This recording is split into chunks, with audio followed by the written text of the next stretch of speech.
ಮಾಜಿ ಸಂಸದ ಪ್ರಜ್ವಲ್ ರೇವಣ್ಣ ವಿರುದ್ಧ ಅತ್ಯಾಚಾರ ಪ್ರಕರಣದಲ್ಲಿ ಈಗ ಮತ್ತೊಂದು ಸಾಕ್ಷಿ ಬಲವಾಗಿ ಪೊಲೀಸರಿಗೆ ಸಿಕ್ಕಿದೆ. ಏನದು ಸಾಕ್ಷಿ? ಹಾಗಾದರೆ ಇದರಿಂದ ಪ್ರಜ್ವಲ್ ರೇವಣ್ಣಗೆ ಯಾವ ರೀತಿ ಕಂಟಕವಾಗುತ್ತೆ, ಕಾನೂನಿನ ಉರುಳು ಬಿಗಿಯಾಗುತ್ತೆ, ನೋಡ್ತಾ ಹೋಗೋಣ. ಪಬ್ಲಿಕ್ ಟಿವಿಯಲ್ಲಿ ಎಕ್ಸ್ಕ್ಲೂಸಿವ್ ಡೀಟೇಲ್ಸ್.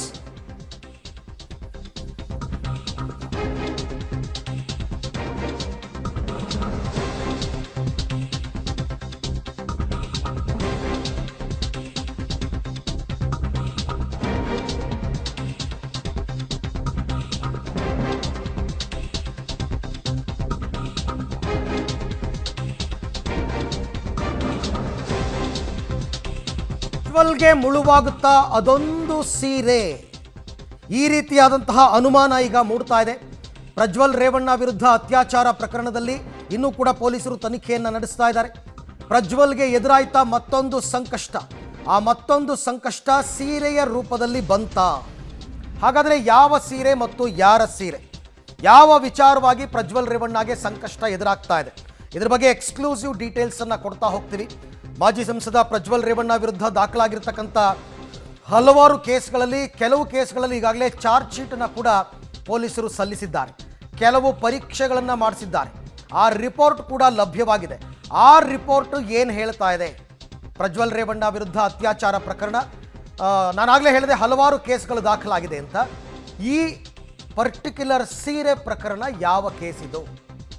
ಯಾರ ವಿರುದ್ಧ ಇವರು ಅತ್ಯಾಚಾರವನ್ನು ಮಾಡಿದ್ರು, ಯಾರು ದೂರು ಕೊಟ್ಟಿದ್ರು, ಆ ಪ್ರಕರಣಕ್ಕೆ ಸಂಬಂಧಪಟ್ಟಂತೆ ಸಮಗ್ರ ಮಾಹಿತಿಯನ್ನು ನಿಮ್ಮ ಮುಂದೆ ಇಡ್ತಾ ಹೋಗ್ತೀವಿ. ಪ್ರಜ್ವಲ್ ವಿರುದ್ಧ ಜಿಲ್ಲಾ ಪಂಚಾಯತ್ ಸದಸ್ಯೆ ಅತ್ಯಾಚಾರದ ಕೇಸನ್ನು ದಾಖಲು ಮಾಡಿದ್ರು. ಆ ಪ್ರಕರಣದಲ್ಲಿ ಈಗ ಒಂದು ಸೀರೆ ದೊಡ್ಡ ಮಟ್ಟದ ಸಾಕ್ಷಿಯಾಗಿ ಸಿಗ್ತಾ ಇದೆ.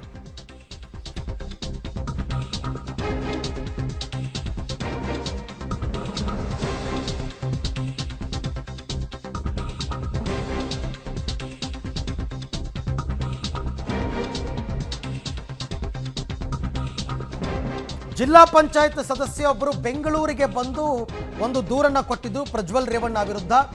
ಅದೇ ಕೇಸ್ಗೆ ಸಂಬಂಧಪಟ್ಟಂತೆ ಕಳೆದ ಅಕ್ಟೋಬರ್ ತಿಂಗಳಲ್ಲಿ ಒಂದು ಮದುವೆ ಕಾರ್ಯಕ್ರಮಕ್ಕೆ ಈ ಸಂತ್ರಸ್ತೆ ತೆರಳಿದ್ರು. ಅದೇ ಮದುವೆ ಕಾರ್ಯಕ್ರಮಕ್ಕೆ ಪ್ರಜ್ವಲ್ ಕೂಡ ಬಂದಿದ್ರು.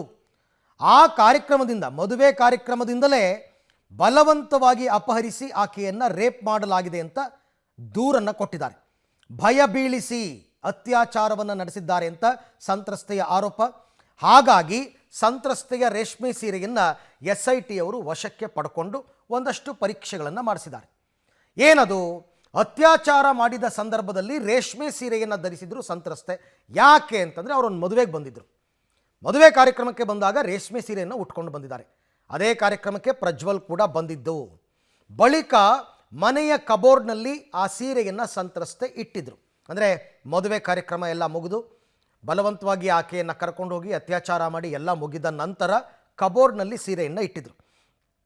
ವಿಧಿವಿಜ್ಞಾನ ಪ್ರಯೋಗಾಲಯದಲ್ಲಿ ರೇಷ್ಮೆ ಸೀರೆಯನ್ನು ಪರೀಕ್ಷೆಗೆ SIT ಅವರು ಒಳಪಡಿಸಿದ್ರು. ಆ ಸೀರೆಯನ್ನು ಪಡ್ಕೊಂಡು ವಿಧಿವಿಜ್ಞಾನ ಪ್ರಯೋಗಾಲಯದಲ್ಲಿ ಪರೀಕ್ಷೆ ಒಳಪಡಿಸಿದಾಗ ಪರೀಕ್ಷೆಯ ವೇಳೆ ರೇಷ್ಮೆ ಸೀರೆಯಲ್ಲಿ ವೀರ್ಯದ ಅಂಶಗಳು ಇರತಕ್ಕಂಥದ್ದು ಪತ್ತೆಯಾಗಿದೆ. ಯಾವಾಗ FSL ರಿಪೋರ್ಟ್ಗೆ ಅದನ್ನು ಕಳಿಸಿದಾಗ, FSL ಪರೀಕ್ಷೆಗೆ ಕಳಿಸಿದಾಗ. ಹಾಗಾಗಿ ಸಂತ್ರಸ್ತೆಯ ರೇಷ್ಮೆ ಸೀರೆಯನ್ನು ವಶಕ್ಕೆ ಪಡಿತಾರೆ SIT.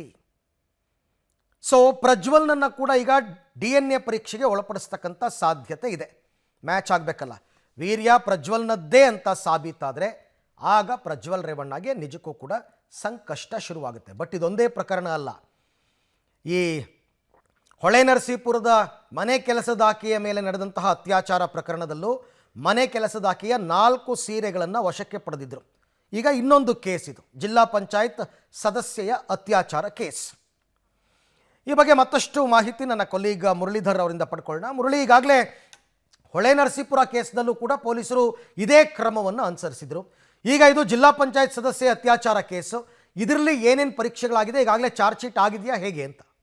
ಅರವಿಂದ್, ಏನಂದ್ರೆ ಹೊಳೆ ನರಸೀಪುರದ ಪ್ರಕರಣ ಏನಿತ್ತು ಅದರಲ್ಲಿ 4 ಸೀರೆಗಳನ್ನ ತಮ್ಮ ವಶಕ್ಕೆ ಪಡ್ಕೊಂಡಿದ್ರು. ಅದರಲ್ಲಿ ಕೆಲವೊಂದು ವೀರ್ಯದ ಕಲೆಗಳು ಜೊತೆಗೆ ಒಂದಷ್ಟು ಕೂದಲುಗಳು ಕೂಡ ಸಿಕ್ಕಿತ್ತು ಅನ್ನೋದ್ರ ಬಗ್ಗೆ ಒಂದಷ್ಟು ಐಡೆಂಟಿಫಿಕೇಶನ್ ಅನ್ನ ಏನು FSL ನ ಅಧಿಕಾರಿಗಳು ಮಾಡಿದ್ರು. ಅಂದ್ರೆ SIT ಅಧಿಕಾರಿಗಳು ಅದನ್ನ ವಶಕ್ಕೆ ತೆಗೆದುಕೊಂಡು ಅದನ್ನ FSL ಗೆ ಕಳಿಸೋ ಸಂದರ್ಭದಲ್ಲಿ ಅದರ ಬಗ್ಗೆ ಎಲ್ಲ ಸಂಪೂರ್ಣವಾಗಿ ಮಾಹಿತಿಗಳು ಸಿಕ್ಕಿತ್ತು. ಆದ್ರೆ ಅದರಲ್ಲಿ ಸಿಕ್ಕಂತ ವೀರ್ಯದ ಕಲೆಗಳಿರ್ಬೋದು ಮತ್ತು ಕೂದಲಿನ ಸ್ಯಾಂಪಲ್ಗಳಿರ್ಬೋದು ಇದು ಪ್ರಜ್ವಲ್ ರೇವಣ್ಣ ಅವರದೇನಾ ಅನ್ನೋದನ್ನ ಕನ್ಫರ್ಮ್ ಮಾಡ್ಕೊಳ್ಳೋದಕ್ಕೆ ಸಾಕಷ್ಟು ಪ್ರಯತ್ನಗಳನ್ನ ಮಾಡ್ತಾ ಇದ್ದಾರೆ, ಅದು DNA ಪರೀಕ್ಷೆಯ ಮೂಲಕ. ಯಾಕೆಂದ್ರೆ ಅರವಿಂದ್, ಯಾಕಂದ್ರೆ ಇದು 4 ವರ್ಷದ ಹಿಂದಿನ ಪ್ರಕರಣ. 4 ವರ್ಷದ ಹಿಂದಿನ ಪ್ರಕರಣಕ್ಕೆ ಸಂಬಂಧಪಟ್ಟಂತೆ ಆಕೆ ಅವರ ಮನೆಯಲ್ಲಿದ್ದಂತಹ ಸೀರೆಗಳನ್ನ SIT ಅಧಿಕಾರಿಗಳು ವಶಕ್ಕೆ ಪಡ್ಕೊಂಡಿರ್ತಾರೆ. ಆದ್ರೆ ಜಿಲ್ಲಾ ಪಂಚಾಯತಿ ಸದಸ್ಯ ಅಂದ್ರೆ ನಿನ್ನೆ ಆದಂತ ಏನು ಚಾರ್ಜ್ ಶೀಟ್ ಪ್ರಕರಣದಲ್ಲಿ ಇದರಲ್ಲೂ ಕೂಡ ದೋಷಾರೋಪ ಪಟ್ಟಿ ಏನಿತ್ತು, ದೋಷಾರೋಪ ಪಟ್ಟಿಯಲ್ಲಿ ಈ ರೇಷ್ಮೆ ಸೀರೆ ವಿಚಾರವನ್ನ ಏನು ಇನ್ಕ್ಲೂಡ್ ಅನ್ನ ಮಾಡಿಲ್ಲ. ಆದ್ರೆ ರೇಷ್ಮೆ ಸೀರೆಯ ವಿಚಾರ ಏನಿದೆ, ರೇಷ್ಮೆ ಸೀರೆಯ ವಿಚಾರ ದೊಡ್ಡ ಮಟ್ಟದ ಸಂಕಷ್ಟವನ್ನ ತಂದಿಡ್ತಾ ಇದೆ ಅನ್ನೋದು ಸ್ಪಷ್ಟವಾಗಿ ಗೊತ್ತಾಗ್ತಾ ಇರುವಂತದ್ದು. ಯಾಕೆಂದ್ರೆ ಅರವಿಂದ, ಏನಂದ್ರೆ ಕಳೆದ ಅಕ್ಟೋಬರ್ನಲ್ಲಿ ಏನು ಜಿಲ್ಲಾ ಪಂಚಾಯತಿ ಸದಸ್ಯೆಯ ಮೇಲೆ ಬಲವಂತವಾಗಿ ಅತ್ಯಾಚಾರವನ್ನ ನಡೆಸಿರ್ತಾರೆ. ಯಾಕಂದ್ರೆ ಈ ಹಿಂದೆ ಕೂಡ ನಿರಂತರವಾಗಿ 2022ರಿಂದನೂ ಕೂಡ ಅವರ ಮೇಲೆ ಅತ್ಯಾಚಾರವನ್ನ ನಡೆಸಲಾಗ್ತಾ ಇತ್ತು ಅಂತೇಳಿ ಸಂತ್ರಸ್ತೆ ಆರೋಪವನ್ನ ಮಾಡಿದ್ರು. ಆದ್ರೆ ಕಳೆದ 2023 ಅಕ್ಟೋಬರ್ನಲ್ಲಿ ಮದುವೆ ಒಂದು ಕಾರ್ಯಕ್ರಮಕ್ಕೆ ಜಿಲ್ಲಾ ಪಂಚಾಯತಿ ಸದಸ್ಯೆ ಬಂದಿರ್ತಾರೆ. ಸದಸ್ಯೆ ಬಂದ ಸಂದರ್ಭದಲ್ಲಿ ಆಕೆಯನ್ನು ಅಲ್ಲಿಂದ ಬಲವಂತವಾಗಿ ಕರ್ಕೊಂಡು ಹೋಗಿ ಅತ್ಯಾಚಾರವನ್ನ ಅಂದ್ರೆ MP ಕ್ವಾರ್ಟರ್ಸ್ ನ ಅಲ್ಲಿ ಅತ್ಯಾಚಾರವನ್ನ ನಡೆಸಿದ್ರು ಅನ್ನೋದು ಆರೋಪವನ್ನ ಮಾಡಿದ್ರು. ಆ ಸಂದರ್ಭದಲ್ಲಿ ಏನು ಆಕೆ ಧರಿಸಿದಂತ ರೇಷ್ಮೆ ಸೀರೆ ಏನಿತ್ತು, ರೇಷ್ಮೆ ಸೀರೆಯನ್ನ ಆಕೆ ತೆಗೆದುಕೊಂಡು ಹೋಗಿ ಕಬೋರ್ಡ್ ನಲ್ಲಿ ಇಟ್ಟಿದ್ಲು. ಅಂದ್ರೆ ಸಾಮಾನ್ಯವಾಗಿ ಮಹಿಳೆಯರು ರೇಷ್ಮೆ ಸೀರೆಯನ್ನ ತಕ್ಷಣವೇ ವಾಶ್ ಮಾಡುವಂಥದ್ದು ಅಥವಾ ಡ್ರೈ ಕ್ಲೀನ್ ಕೊಡುವಂಥದ್ದು ಈ ರೀತಿಯ ಕೆಲಸಕ್ಕೆ ಮುಂದಾಗಲ್ಲ. ಅವತ್ತು ಸೆಕ್ಯೂರ್ ಮಾಡಿದ್ದಂತ ರೇಷ್ಮೆ ಸೀರೆ ಏನಿತ್ತು, ರೇಷ್ಮೆ ಸೀರೆಯನ್ನ SIT ಅಧಿಕಾರಿಗಳು ತಮ್ಮ ವಶಕ್ಕೆ ಪಡ್ಕೊಂಡಿದ್ದಾರೆ. ವಶಕ್ಕೆ ಪಡ್ಕೊಂಡು ಅದರಲ್ಲಿ ಪರೀಕ್ಷೆಯನ್ನ ಮಾಡಿದ ಸಂದರ್ಭದಲ್ಲಿ ವೀರ್ಯದ ಕಲೆಗಳು ಪತ್ತೆಯಾಗಿರುವಂತದ್ದು. ಆದ್ರೆ ಅದು ಯಾರ ವೀರ್ಯ ಏನು ಅನ್ನೋದ್ರ ಬಗ್ಗೆ ಯಾವುದೇ ರೀತಿಯ ಸ್ಪಷ್ಟನೆಗಳಿಲ್ಲ. ಅಂದ್ರೆ DNA ಪರೀಕ್ಷೆಯನ್ನ ಪ್ರಜ್ವಲ್ ರೇವಣ್ಣ ಅವರ DNA ಪರೀಕ್ಷೆಯನ್ನ ಮಾಡಿದ್ದಾರೆ. DNA ಪರೀಕ್ಷೆಯನ್ನ ಮಾಡಿದ ಬಳಿಕ ಅದು ಮತ್ತು ರೇಷ್ಮೆ ಸೀರೆಯಲ್ಲಿರುವಂತಹ ವೀರ್ಯದ ಕಲೆ ಎರಡೂ ಕೂಡ ಪತ್ತೆ ಆದ್ರೆ ದೊಡ್ಡ ಮಟ್ಟದ ಸಂಕಷ್ಟ ಪ್ರಜ್ವಲ್ ರೇವಣ್ಣ ಅವರಿಗೆ ಕಟ್ಟಿಟ್ಟ ಬುತ್ತಿ ಆಗುವಂಥದ್ದು. ಯಾಕೆಂದ್ರೆ ಒಂದಷ್ಟು ಆರೋಪಗಳಿದಾವೆ.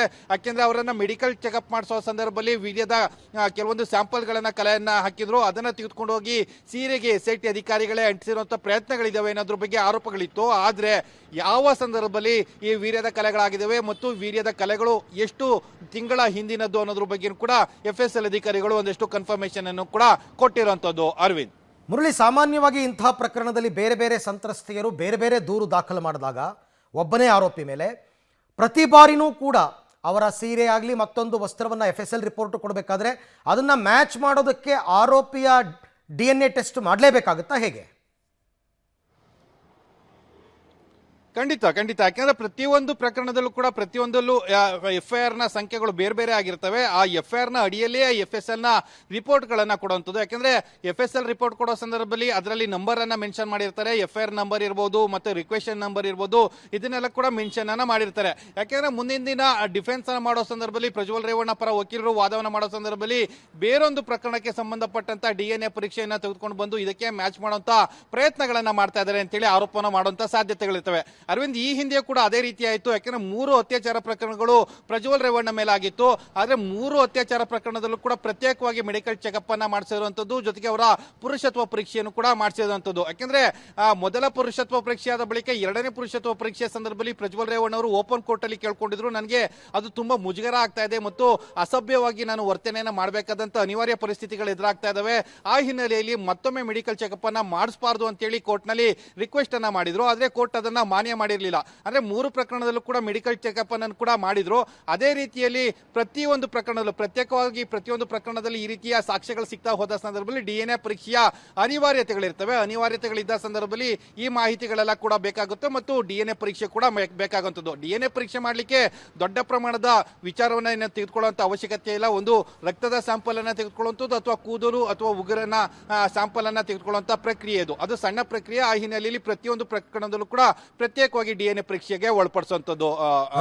ಇವಾಗ 3 ಅತ್ಯಾಚಾರ ಪ್ರಕರಣದಲ್ಲೂ ಕೂಡ ಬೇರೆ ಬೇರೆ ಸಂತ್ರಸ್ತೆಯರು, ಹಾಗಾಗಿ ಬೇರೆ ಬೇರೆ ದೂರು ಮತ್ತು ಬೇರೆ ಬೇರೆ ಚಾರ್ಜ್ ಶೀಟ್ ಅನ್ನು ಹಾಕಬೇಕಾಗ್ತಾ ಇದೆ.